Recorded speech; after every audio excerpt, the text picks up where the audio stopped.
प्रथम अध्याय। प्रथम चरित्र के ब्रह्मा ऋषि, महाकाली देवता, गायत्री छंद, नंदा शक्ति, रक्त दंतिका, बीज, अग्नि तत्व ऋग्वेद स्वरूप है। श्री महाकाली देवता की प्रसन्नता के लिए प्रथम चरित्र के जप में विनियोग किया जाता है। भगवान विष्णु के सो जाने पर मधु और कैटभ को मारने के लिए कमल जन्मा ब्रह्मा जी ने जिनका स्तवन किया था, उन महाकाली देवी का मैं सेवन करता हूँ।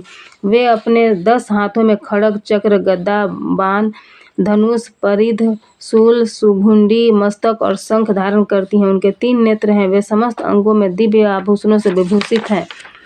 उनके शरीर की कांति नीलमणि के समान है तथा वे 10 मुख और 10 पैरों से युक्त हैं। मार्कंडेय जी बोले, सूर्य के पुत्र सावर्णी जो 8वें मनु कहे जाते हैं, उनकी उत्पत्ति की कथा विस्तार पूर्वक कहता हूँ, सुनो। सूर्य कुमार भगवान सावर्णी भगवती महामाया के अनुग्रह से जिस प्रकार मनवंतर के स्वामी हुए, वही प्रसंग सुनाता हूँ। पूर्व काल की बात है। स्वारोचिष मनवंतर में सुरथ नाम के एक राजा थे जो चैत्र वंश में उत्पन्न हुए थे। उनका समस्त भूमंडल पर अधिकार था। वे प्रजा का अपने औरस पुत्रों की भांति धर्म पूर्वक पालन करते थे। तो भी उस समय कोलाधिवंशी नाम के क्षत्रिय उनके शत्रु हो गए। राजा सूरथ की दंड नीति बड़ी प्रबल थी। उनका शत्रुओं के साथ संग्राम हुआ। यद्यपि कोलाधिवंशी संख्या में कम थे, तो भी राजा सूरथ युद्ध में उनसे परास्त हो गए। तब वे युद्ध भूमि से अपने नगर को लौट आए और केवल अपने देश के राजा होकर रहने लगे। किंतु वहां भी उन प्रबल शत्रुओं ने उस समय महाभाग राजा सूरथ पर आक्रमण कर दिया। राजा का बल क्षीण हो चला था, इसलिए उनके दुष्ट, बलवान एवं दुरात्मा मंत्रियों ने वहां उनकी राजधानी में भी राजकीय सेना और खजाने को हथिया लिया। सूरथ का प्रभुत्व नष्ट हो चुका था, इसलिए वे शिकार खेलने के बहाने घोड़े पर सवार हो वहां से अकेले ही एक घने जंगल में चल गए। वहां उन्होंने विप्रवर मेघा मुनि का आश्रम देखा, जहाँ कितने ही हिंसक जीव परम शांत भाव से रहते थे। मुनि के बहुत से शिष्य उस वन की शोभा बढ़ा रहे थे। वहां जाने पर मुनि ने उनका सत्कार किया और वे उन मुनि श्रेष्ठ के आश्रम पर इधर उधर विचरते हुए कुछ काल तक रहे। फिर ममता से आकृष्टचित होकर वहां इस प्रकार चिंता करने लगे, पूर्व काल में मेरे पूर्वजों ने जिनका पालन किया था, वही नगर आज मुझसे रहित है। पता नहीं मेरे दुराचारी भृत्यगण उसकी धर्म पूर्वक रक्षा करते हैं या नहीं। जो सदा मद की वर्षा करने वाला और शूरवीर था, वह मेरा प्रधान हाथी अब शत्रुओं के अधीन होकर न जाने किन भोगों को भोगता होगा। जो लोग मेरी कृपा, धन और भोजन पाने से सदा मेरे पीछे पीछे चलते थे, वे निश्चय ही अब दूसरे राजाओं का अनुसरण करते होंगे। उन अव्ययी लोगों के द्वारा सदा खर्च होते रहने के कारण अत्यंत कष्ट से जमा किया हुआ मेरा वह खजाना खाली हो जाएगा। ये तथा और भी कई बातें राजा सूरथ निरंतर सोचते रहते थे। एक दिन उन्होंने वहां विप्रवर मेघा के आश्रम के निकट एक वैश्य को देखा और उससे पूछा, भाई तुम कौन हो? यहाँ तुम्हारे आने का क्या कारण है? तुम क्यों शोकग्रस्त और अनमने से दिखाई देते हो? राजा सूरथ का यह प्रेम पूर्वक कहा हुआ वचन सुनकर वैश्य ने विनीत भाव से उन्हें प्रणाम करके कहा। वैश्य बोला, राजन, मैं धनियों के कुल में उत्पन्न एक वैश्य हूँ। मेरा नाम समाधि है। मेरे दुष्ट स्त्री पुत्रों ने धन के लोभ से मुझे घर से बाहर निकाल दिया। मैं इस समय धन, स्त्री और पुत्रों से वंचित हूँ। मेरे विश्वसनीय बंधुओं ने मेरा ही धन लेकर मुझे दूर कर दिया है, इसलिए दुखी होकर मैं वन में चला आया हूँ। यहाँ रहकर मैं इस बात को नहीं जानता कि मेरे पुत्रों, स्त्री की और स्वजनों की कुशल है या नहीं। इस समय घर में वे कुशल से रहते हैं अथवा नहीं, कि उन्हें कोई कष्ट है। वे मेरे पुत्र कैसे हैं? क्या वे सदाचारी हैं अथवा दुराचारी हो गए हैं? राजा ने पूछा, जिन लोभी स्त्री पुरुष आदि ने धन के कारण तुम्हें घर से निकाल दिया, उनके प्रति तुम्हारे चित्त में इतना स्नेह का बंधन क्यों है? वैसे बोला, आप मेरे विषय में जैसी बात कहते हैं वह सब ठीक है, किंतु क्या करूं, मेरा मन निष्ठुरता नहीं धारण करता। जिन्होंने धन के लोभ में पड़कर पिता के प्रति स्नेह, पति के प्रति प्रेम तथा आत्मीय जन के प्रति अनुराग को तिलांजलि दे मुझे घर से निकाल दिया, उन्हीं के प्रति मेरे हृदय में इतना स्नेह है। महामते, गुणहीन बंधुओं के प्रति भी जो मेरा चित्त इस प्रकार प्रेम मग्न हो रहा है, वह क्या है? इस बात को मैं जानकर भी नहीं जान पाता। उनके लिए मैं लंबी सांस ले रहा हूँ और मेरा हृदय अत्यंत दुखित हो रहा है। उन लोगों में प्रेम का सर्वथा भाव है, तो भी उनके प्रति जो मेरा मन निष्ठुर हो पाता, इसके लिए क्या करूं? मार्कंडेय जी कहते हैं, ब्राह्मण तदनंतर राजाओं में श्रेष्ठ सूरथ और वह समाधि नामक वैश्य दोनों साथ साथ मेधा मुनि की सेवा में उपस्थित हुए और उनके साथ यथा योग्य न्यायाकुल विनय पूर्व पूर्ण बर्ताव करके बैठे। तत्पश्चात वैश्य और राजा ने कुछ वार्तालाप आरंभ किया। राजा ने कहा, भगवान, मैं आपसे एक बात पूछना चाहता हूँ, उसे बताइए। मेरा चित्त अपने अधीन न होने के कारण वह बात मेरे मन को बहुत दुख देती है। जो राज्य मेरे हाथ से चला गया है उसमें और उसके संपूर्ण अंगों में मेरी ममता बनी हुई है। मुनि श्रेष्ठ, यह जानते हुए भी कि वह मेरा नहीं है, अज्ञानी भांति मुझे उसके लिए दुख होता है। यह क्या है? इधर यह वैश्य भी घर से अपमानित होकर आया है, इसके पुत्र स्त्री और भृत्यों ने इसे छोड़ दिया है, स्वजनों ने इसका परित्याग कर दिया है, तो भी यह उनके प्रति अत्यंत हार्दिक स्नेह रखता है। इस प्रकार यह तथा मैं दोनों ही बहुत दुखी हैं। जिसके प्रत्यक्ष दोष देखा गया है उस विषय के लिए भी हमारे मन में ममता जनित आकर्षण पैदा हो रहा है। महाभाग, हम दोनों समझदार हैं तो भी हम में जो मोह पैदा हुआ है यह क्या है? विवेक शून्य पुरुष की भांति मुझमें और इसमें भी यह मूढ़ता प्रत्यक्ष दिखाई देती है। ऋषि बोले, महाभाग, विषय मार्ग ज्ञान सब जीवों को है। इसी प्रकार विषय भी सबके लिए अलग अलग हैं। कुछ प्राणी दिन में नहीं देखते और दूसरे रात में ही नहीं देखते, तथा कुछ जीव ऐसे होते हैं जो दिन और रात्रि में भी बराबर ही देखते हैं। यह ठीक है कि मनुष्य समझदार होते हैं, किंतु केवल वे ही ऐसे नहीं होते। पशु पक्षी और मृग आदि सभी प्राणी समझदार होते हैं। मनुष्यों की समझ में भी वैसी ही होती है जैसी उन मृग और पक्षियों की होती है, तथा जैसी मनुष्यों की होती है वैसी ही उन मृग पक्षी आदि की होती है, तथा यह अन्य बातें भी प्रायः दोनों में समान ही हैं। समझ होने पर भी इन पक्षियों को तो देखो, वे स्वयं भूख से पीड़ित होते हुए भी मोहवश बच्चों की चोंच में कितने चावल अन्न के दाने डाल रहे हैं। नरश्रेष्ठ, क्या तुम नहीं देखते कि ये मनुष्य समझदार होते हुए भी लोभवश अपने किए हुए उपकार का बदला पाने के लिए पुत्रों की अभिलाषा करते हैं? यद्यपि उन सब में समझ की कमी नहीं है, तथापि वे संसार की स्थिति बनाए रखने वाली भगवती महामाया के प्रभाव द्वारा ममतामय भंवर से युक्त मोह के गहरे गर्त में गिराए गए हैं। इसलिए इसमें आश्चर्य नहीं करना चाहिए। जगदीश्वर भगवान विष्णु की योग निद्रा रूप जो भगवती महामाया है, उन्हीं से यह जगत मोहित हो रहा है। वे भगवती महामाया देवी ज्ञानियों के भी चित्त को बलपूर्वक खींचकर मोह में डाल देती हैं। वे ही संपूर्ण चराचर जगत की सृष्टि करती हैं, तथा वे ही प्रसन्न होने पर मनुष्यों को मुक्ति के लिए वरदान देती हैं। वे ही पराविद्या, संसार बंधन और मोक्ष की हेतुभूता सनातनी देवी तथा संपूर्ण ईश्वरों की भी अधीश्वरी हैं। राजा ने पूछा, भगवान, जिन्हें आप महामाया कहते हैं वे देवी कौन है? ब्राह्मण, उनका आविर्भाव कैसे हुआ तथा उनके चरित्र कौन कौन है?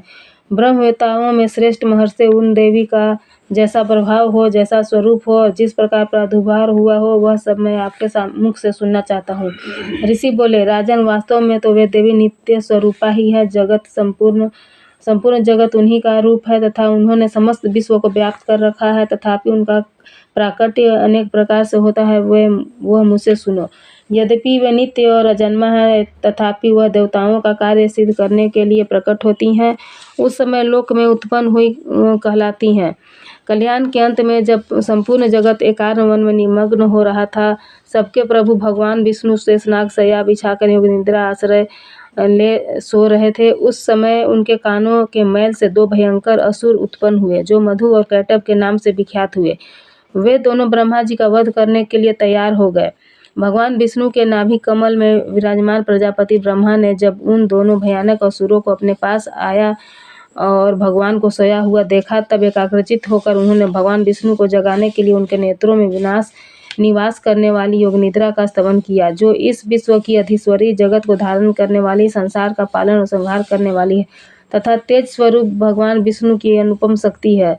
उन्हीं भगवती निद्रा देवी की भगवान ब्रह्मा स्तुति करने लगे। ब्रह्मा जी ने कहा, देवी, तुम्ही स्वाहा, तुम्ही स्वधा और तुम्ही वसटकार हो। स्वर भी तुम्हारे ही स्वरूप है। तुम्ही जीवनदायिनी सुधा हो। नित्य अक्षर प्रणव में आकार, उकार, मकार, इन तीन मात्राओं के रूप में तुम ही स्थित हो, तथा इन तीन मात्राओं के अतिरिक्त जो बिंदु स्वरूपा नित्य अर्धमात्रा है, जिसका विशेष रूप से उच्चारण नहीं किया जा सकता, वह भी तुम ही हो। देवी, तुम ही संध्या, सावित्री तथा परम जननी हो। देवी, तुम ही इस विश्व ब्रह्मांड को धारण करने वाली हो। तुमसे ही इस जगत की सृष्टि होती है, तुम ही से इसका पालन होता है और सदा तुम ही के कल्प अंत में सबको अपना ग्रास बना लेती है। जगन्मयी देवी, इस जगत की उत्पत्ति के समय तुम सृष्टि रूपा हो, पालन काल में स्थिति रूपा हो और कल्प पांत के समय संहार रूप धारण करने वाली हो। तुम्ही महाविद्या, महामाया, महामेधा, महास्मृति, महामोह रूपा महादेवी और महासुरी हो। तुम्ही तीनों लोकों को उत्पन्न करने वाली सबकी प्रकृति हो। भयंकर काल रात्रि, महारात्रि और मोहरात्रि भी तुम्ही हो। तुम्ही श्री, तुम्ही ईश्वरी, तुम्ही बोध स्वरूपा बुद्धि हो। लज्जा, पुष्टि, तुष्टि, शांति और क्षमा भी तुम्ही हो। तुम खड़ग धारणी, शूल धारणी, घोर रूपा तथा गदा, चक्र, शंख और धनुष धारण करने वाली हो। बाण, भुसुंडी और परिध ये भी तुम्हारे अस्त्र हैं। तुम और सौम्य और सौम्यतर हो। इतना ही नहीं, जितने भी सौम्य एवं सुंदर पदार्थ हैं उन सबकी अपेक्षा तुम अधिक सुंदरी हो। पर और अपर, सबसे परे रहने वाली परमेश्वरी तुम्ही हो। सर्वस्वरूपे देवी, कहीं भी सत असत रूप जो कुछ वस्तुएं हैं और उन सब की जो शक्ति है वह तुम्ही हो। ऐसी अवस्था में तुम्हारी स्तुति क्या हो सकती है। जो इस जगत की सृष्टि, पालन और संहार करते हैं, उन भगवान को भी जब तुमने निद्रा के अधीन कर दिया है, तब तुम्हारी स्तुति करने में यहाँ कौन समर्थ हो सकता है। तो मुझको, भगवान शंकर को तथा भगवान विष्णु को भी तुमने ही शरीर धारण करवाया है, अतः तुम्हारी स्तुति करने की शक्ति किसमें है। देवी, तुम तो अपने इन उदार प्रभावों से ही प्रशंसित हो। यह दोनों दुर्धर्ष असुर मधु और कैटभ हैं, इनको मोह में डाल दो और जगदीश्वर भगवान विष्णु को शीघ्र ही जगा दो। साथ ही इनके भीतर इन दोनों महान असुरों को मार डालने की बुद्धि उत्पन्न कर दो। ऋषि कहते हैं, राजन, जब ब्रह्मा जी ने वहाँ मधु और कैटभ को मारने के लिए उद्देश्य से भगवान विष्णु को जगाने के लिए तमोगुण की अधिष्ठात्री देवी योग निद्रा की इस प्रकार स्तुति की, तब वे भगवान के नेत्र, मुख और नासिका, बाहु, हृदय और वक्षस्थल से निकलकर व्यक्त जन्मा ब्रह्मा जी की दृष्टि के समक्ष खड़ी हो गई। योग निद्रा से मुक्त होने पर जगत के स्वामी भगवान जनार्दन उस एकावर्ण के जल में शेषनाग की शैया से जाग उठे। फिर उन्होंने उन दोनों असुरों को देखा। वे दुरात्मा मधु और कैटभ अत्यंत बलवान तथा पराक्रमी थे और क्रोध से लाल आंखें किए ब्रह्मा जी को खा जाने के लिए उद्योग कर रहे थे। तब भगवान श्रीहरि ने उठकर उन दोनों के साथ 5000 वर्षों तक केवल बाहु युद्ध किया। वे दोनों भी अत्यंत बल के कारण उन्मत्त हो रहे थे। इधर महामाया ने भी उन्हें मोह में डाल रखा था, इसलिए वे भगवान विष्णु से कहने लगे, हम तुम्हारी वीरता से संतुष्ट हैं, तुम हम लोगों से कोई वर मांगो। श्री भगवान बोले, यदि तुम दोनों मुझ पर प्रसन्न हो तो अब मेरे हाथ से मारे जाओ। बस इतना सा ही मैंने वर मांगा है, यहाँ दूसरे किसी वर से क्या लेना है। ऋषि कहते हैं, इस प्रकार धोखे में आ जाने पर जब उन्होंने संपूर्ण जगत में जल ही जल देखा, तब कमल नयन भगवान से कहा, जहाँ पृथ्वी जल में डूबी हुई न हो, जहाँ सूखा स्थान हो, वहीं हमारा वध करो। ऋषि कहते हैं, तब तथास्तु कहकर शंख, चक्र और गदा धारण करने वाले भगवान ने उन दोनों के मस्तक अपनी जंघा पर रखकर चक्र से काट डाले। इस प्रकार ये देवी महामाया ब्रह्मा जी की स्तुति करने पर स्वयं प्रकट हुई थी। अब पुनः तुमसे उनके प्रभाव का वर्णन करता हूँ, सुनो। इस प्रकार श्री मार्कंडेय पुराण में सावर्णिक मनवंतर की कथा के अंतर्गत देवी महात्म्य में मधु कैटभ वध नामक पहला अध्याय पूरा हुआ। दूसरा अध्याय ओम मध्यम चरित्र के विष्णु, ऋषि, महालक्ष्मी, देवता, उसनिक, छंद, शाकांभरी, शक्ति, दुर्गा, बीज, वायु तत्व और यजुर्वेद स्वरूप है। श्री महालक्ष्मी जी की प्रसन्नता के लिए मध्यम चरित्र के पाठ में इसका विनियोग है। मैं कमल के आसन पर बैठी हुई प्रसन्न मुख वाली महिषासुर मर्दिनी भगवती महालक्ष्मी जी का भजन करता हूँ, जो अपने हाथों में अक्षमाला, फरसा, गदा, बाण, वज्र, पद्य, धनुष, कुंडिका, दंड, शक्ति, खड्ग, ढाल, शंख, घंटा, मधुपात्र, शूल, पाश और चक्र धारण करती हैं। ऋषि कहते हैं, पूर्व काल में देवताओं और असुरों में पूरे 100 वर्षों तक घोर संग्राम हुआ। उसमें असुरों का स्वामी महिषासुर था और देवताओं के नायक इंद्र थे। उस युद्ध में देवताओं की सेना महाबली असुरों से परास्त हो गई। संपूर्ण देवताओं को जीतकर महिषासुर इंद्र बन बैठा। तब पराजित देवता प्रजापति ब्रह्मा जी को आगे करके उस स्थान पर गए जहाँ भगवान शंकर और विष्णु विराजमान थे।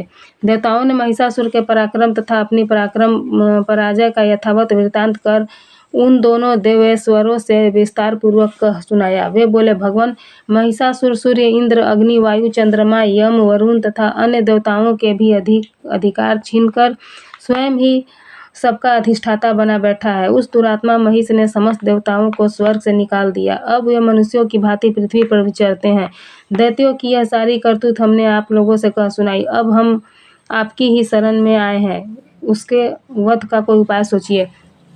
इस प्रकार देवताओं के वचन सुनकर भगवान विष्णु और शिव ने दैत्यों पर बड़ा क्रोध किया। उनकी भवें तन गई और मुंह टेढ़ा हो गया। तब अत्यंत कोप में भरे हुए चक्रपाणी श्री विष्णु के मुख से एक महान तेज प्रकट हुआ। इसी प्रकार ब्रह्मा, शंकर तथा इंद्र आदि अन्य देवताओं के शरीर से बड़ा भारी तेज निकला। वह सब मिलकर एक हो गए। महान तेज का वह पुंज जा जल व यमान पर्वत सा जान पड़ा। देवताओं ने देखा, वहां उसकी ज्वालाएं संपूर्ण दिशाओं में व्याप्त हो रही थी। संपूर्ण देवताओं के शरीर से प्रकट हुआ उस तेज की कहीं तुलना नहीं थी। एकत्रित होने पर वह एक नारी के रूप में परिणत हो गया और अपने प्रकाश से तीनों लोकों में व्याप्त जान पड़ा। भगवान शंकर का वह जो तेज था, उसमें उस देवी का मुख प्रकट हुआ। यमराज के तेज से उसके सिर में बाल निकल आए। श्री विष्णु भगवान के तेज से उसकी भुजाएं उत्पन्न हुई। चंद्रमा के तेज से दोनों स्तनों का और इंद्र के तेज से मध्य भाग का प्रादुर्भाव हुआ। वरुण के तेज से जंघा और पिंडली तथा पृथ्वी के तेज से नितंब भाग प्रकट हुआ। ब्रह्मा के तेज से दोनों चरण और सूर्य के तेज से उनकी अंगुलियां प्रकट हुई। वसुओं के तेज से हाथों की अंगुलियां और कुबेर के तेज से नासिका प्रकट हुई। उस देवी के दांत प्रजापति के तेज से और तीनों नेत्र अग्नि के तेज से प्रकट हुए। उसकी भौहें संध्या के कान वायु के तेज से उत्पन्न हुए। इसी प्रकार अन्य देवताओं के तेज से भी उस कल्याणमयी देवी का आविर्भाव हुआ। तदनंतर समस्त देवताओं के तेज पुंज से प्रकट हुई देवी देखकर महिषासुर के सताए हुए देवता बहुत प्रसन्न हुए। पिनाकधारणी भगवान शंकर ने अपने शूल से एक शूल निकालकर उन्हें दिया। फिर भगवान विष्णु ने भी अपने चक्र से चक्र उत्पन्न करके भगवती को अर्पण किया। वरुण भी शंख भेंट किया। अग्नि ने भी उन्हें शक्ति दी और वायु ने धनुष तथा बाण से भरे हुए 2 तरकस दिए। सहस्त्र नेत्रों वाली देवराज इंद्र ने अपने वज्र से वज्र उत्पन्न करके दिया और एरावत हाथी से उतार कर 1 घंटा भी प्रदान किया। यमराज ने काल दंड से दंड, वरुण ने पास, प्रजापति ने स्फटिकाक्ष की माला तथा ब्रह्मा जी ने कमंडलू भेंट किया। सूर्यदेव ने देवी के समस्त रोमकूपों में अपनी किरणों का तेज भर दिया। काल ने उन्हें चमकती हुई ढाल और तलवार दी। क्षीर समुद्र ने उज्ज्वल हार तथा कभी जीर्ण न होने वाले 2 दिव्य वस्त्र भेंट किए। साथ ही उन्होंने दिव्य चूड़ामणि, 2 कुंडल, कड़े, उज्ज्वल अर्धचंद्र तथा बाहुओं के लिए कयूर, दोनों चरणों के लिए निर्मल नुपुर, गले की सुंदर हंसली और सब अंगुलियों में पहनने के लिए रत्नों की बनी अंगूठियां भी दी। विश्वकर्मा ने उन्हें अत्यंत निर्मल फरसा भेंट किया। साथ ही अनेक प्रकार के अस्त्र और अमेध्य कवच दिए। इनके सिवा मस्तक और वक्षस्थल पर धारण करने के लिए कभी न कुम्हलाने वाले कमलों की मालाएं दी। जल्दी ने उन्हें सुंदर कमल का फूल भेंट किया। हिमालय ने सवारी के लिए सिंह दिया तथा भांति भांति के रत्न समर्पित किए। धनाक्षय कुबेर ने मधु से भरा पान पात्र दिया तथा संपूर्ण नागों के राजा शेष ने, जो इस पृथ्वी को धारण करते हैं, उन्हें बहुमूल्य मणियों से विभूषित नागहार भेंट किया। इसी प्रकार अन्य देवताओं ने भी आभूषण और अस्त्र शस्त्र देकर देवी का सम्मान किया। तत्पश्चात उन्होंने बारंबार अट्ठास पूर्वक उच्च स्वर से गर्जना की। उनके भयंकर नाद से संपूर्ण आकाश गूंज उठा। देवी का वह अत्यंत उच्च स्वर किया हुआ सिंहनाद कहीं समा न सका। आकाश उसके सामने लघु प्रतीत होने लगा। उससे बड़े जोर की प्रतिध्वनि हुई, जिससे संपूर्ण विश्व में हलचल मच गई और समुद्र कांप उठे। पृथ्वी डोलने लगी और समस्त पर्वत हिलने लगे। उस समय देवताओं ने अत्यंत प्रसन्नता के साथ सिंहवासिनी भवानी से कहा, देवी तुम्हारी जय हो। साथ ही महर्षियों ने भक्ति भाव से विनम्र होकर उनका स्तवन किया। संपूर्ण त्रिलोकी को क्षोभग्रस्त देख दैत्यगण अपनी समस्त सेना को कवच आदि से सुसज्जित कर हाथों में हथियार ले सहसा उठकर खड़े हो गए। उस समय महिषासुर ने बड़े क्रोध में आकर कहा, आह, यह क्या हो रहा है। फिर वह संपूर्ण असुरों से घिर कर उस सिंहनाद की ओर लक्ष्य करके दौड़ा और आगे पहुंचकर उसने देवी को देखा और अपनी प्रभा से तीनों लोकों को प्रकाशित कर रही थी। उनके चरणों के भार से पृथ्वी दबी जा रही थी। माथे के मुकुट से आकाश में रेखा सी खींच रही थी तथा वे अपने धनुष की टंकार से सातों पातालों को क्षुब्ध किए देती थी। देवी अपनी हजारों भुजाओं से संपूर्ण दिशाओं को आच्छादित करके खड़ी थी। तदनंतर उनके साथ दैत्यों का युद्ध छिड़ गया।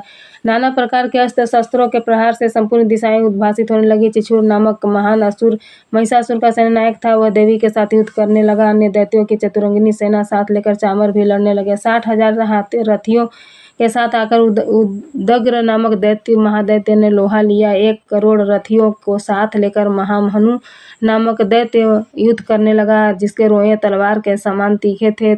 वह असीलोमा नामक महादैत्य 5 करोड़ रथी सैनिकों सहित युद्ध में आ डटा। 60 लाख रथियों से घिरा हुआ बास्कल नामक दैत्य भी उस युद्ध भूमि में लड़ने लगा।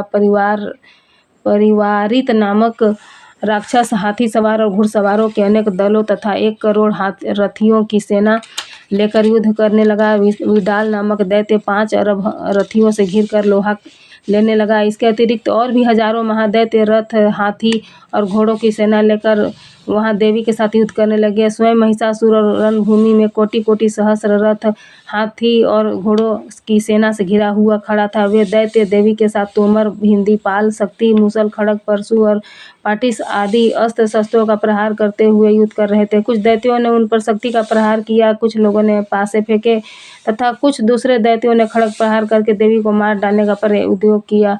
देवी ने क्रोध कर में भर कर खेल खेल में ही अपने अस्त्र शस्त्रों की वर्षा करके दैत्यों के वे समस्त अस्त्र शस्त्र काट डाले। उनके मुख पर भी परिश्रम या थकावट का रंच मात्र भी चिन्ह नहीं था। देवता और ऋषि उनकी स्तुति करते थे और वे भगवती परमेश्वरी दैत्यों के शरीरों पर अस्त्र शस्त्रों की वर्षा करती रही। देवी का वाहन सिंह भी क्रोध में भरकर गर्दन के बालों को हिलाता हुआ असुरों की सेना में इस प्रकार विचरने लगा, मानो वनों में दावानल फैल रहा हो। रणभूमि में दैत्यों के साथ युद्ध करती हुई अंबिका देवी ने जितने भी निश्वास छोड़े, वे सभी तत्काल सैकड़ों हजारों गणों के रूप में प्रकट हो गए और परशु, भिंदी, पाल, खड़ग तथा पाटिस आदि अस्त्रों द्वारा असुरों को सामना करने लगे। देवी की शक्ति से बढ़े हुए वे गण असुरों का नाश करते हुए नगाड़ा और शंख आदि बजाने लगे। उस संग्राम महोत्सव में कितने ही गण मृदंग बजा रहे थे। तदनंतर देवी ने त्रिशूल से, गदा से, शक्ति से, वर्षा से और भयंकर और खड़ग आदि से सैकड़ों महादैत्यों का संहार कर डाला। कितनों को घंटे के भयंकर नाद से मूर्छित कर डाला। बहुतेरे दैत्यों को पास से बांधकर धरती पर घसीटा। कितने ही दैत्य उनकी तीखी तलवार की मार से 2-2 टुकड़े हो गए। कितने ही गदा की चोट से घायल धरती पर सो गए। कितने ही मूसल की धार से अत्यंत आहत होकर रक्त वमन करने लगे। कुछ दैत्य शूल से छाती फट जाने के कारण पृथ्वी पर ढेर हो गए। उस रणारंग में बाण समूहों की वृष्टि से कितने ही असुरों की कमर टूट गई। बाज की तरह झपटने वाले देवी पीड़क दैत्य गण उनके प्राणों से हाथ धोने लगे। किन्हीं की बाहें छीन भिन हो गई, कितनों की गर्दनें कट गई। कितने ही दैत्यों के मस्तक कट कट कर गिरने लगे। कुछ लोगों के शरीर भाग्य में ही विदीर्ण हो गए। कितने ही महादैत्य जांघें कट जाने से पृथ्वी पर गिर पड़े। कितनों को ही देवी ने 1 बांह, 1 पैर और 1 नेत्र वाले करके 2 टुकड़ों में चीर डाला। कितने ही दैत्य मस्तक कट जाने पर भी गिर कर फिर उठ जाते और केवल धड़क से ही रूप में अच्छे अच्छे हथियार हाथों में ले देवी के साथ युद्ध करने लगते थे। दूसरे कमबंध युद्ध के बाजों की लय पर नाचते देवी के साथ युद्ध करने लगे। दूसरे कमबंध युद्ध के बाजों की तरह लय पर नाचते थे। कितने ही बिना सिर के धड़, हाथों में खड़ग, शक्ति और रिष्टि लिए दौड़ते थे तथा दूसरे महादैत्य ठहरो ठहरो यह कहते हुए देवी को युद्ध के लिए ललकारते थे। जहाँ वह घोर संग्राम हुआ था, वहाँ की धरती देवी के गिराए हुए रथ, हाथी, घोड़े और असुरों की लाशों से ऐसी पट गई थी कि वहाँ चलना फिरना असंभव हो गया था। दैत्यों की सेना में हाथी, घोड़े और असुरों शरीरों इतनी अधिक मात्रा में रक्तपात हुआ था कि थोड़ी ही देर में वहाँ खून की बड़ी बड़ी नदियाँ बहने लगी। जगदम्बा ने असुरों की विशाल सेना को क्षण भर में नष्ट कर दिया। ठीक उसी तरह जैसे तीन और काठ के भारी ढेर को आग कुछ ही क्षणों में भस्म कर देती है, और वह सिंह भी गर्दन के बालों को हिला हिलाकर जोर जोर से गर्दन करता हुआ दैत्यों के शरीरों से मानो उनके प्राण चून लेता था। वहाँ देवी के गणों ने भी उस महादैत्यों के साथ ऐसा युद्ध किया जिससे आकाश में खड़े हुए देवतागण उन पर बहुत संतुष्ट हुए और फूल बरसाने लगे। इस प्रकार से मार्कंडेय पुराण में सावर्णिक मनवंतर की कथा के अंतर्गत देवी महात्म्य में